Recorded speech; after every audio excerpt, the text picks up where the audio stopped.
BJP तो हर समय तैयार रहती है। बीजेपी जिस एक चुनाव खत्म होता है उसके बाद अगले चुनाव की तैयारी में हम लोग लग जाते हैं।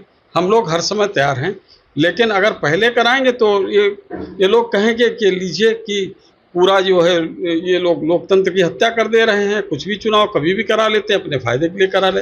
अगर लेट कराएंगे तो कहेंगे कि तो भी हत्या हो जाती लोकतंत्र की, कि पता नहीं क्यों बाद में करा रहे हैं।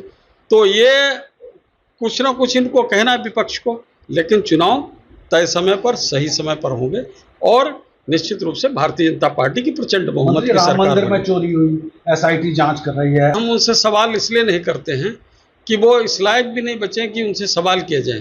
राम भक्तों पर गोलियां चलाने वाले, राम के अस्तित्व को नकारने वाले, राम मंदिर के दर्शन करने वाले नहीं, राम मंदिर में फूटी कौड़ी चढ़ाने वाले नहीं, वो हमसे आज प्रश्न कर रहे हैं कि इस तरीके से हो गया। और जो प्रभावी कार्रवाई होनी चाहिए थी वो कार्रवाई हुई है और सख्त कार्रवाई माननीय मुख्यमंत्री जी के द्वारा की जाएगी और पाई पाई वसूल करके और प्रभु श्री राम के चरणों में समर्पित करने का काम हम सब लोग करेंगे।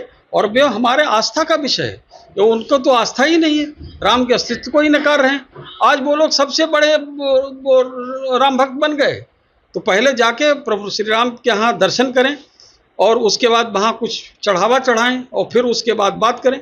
राम मंदिर में वास्तु दोष निकालने वाले लोग आज सबसे बड़े हितैषी बन रहे हैं।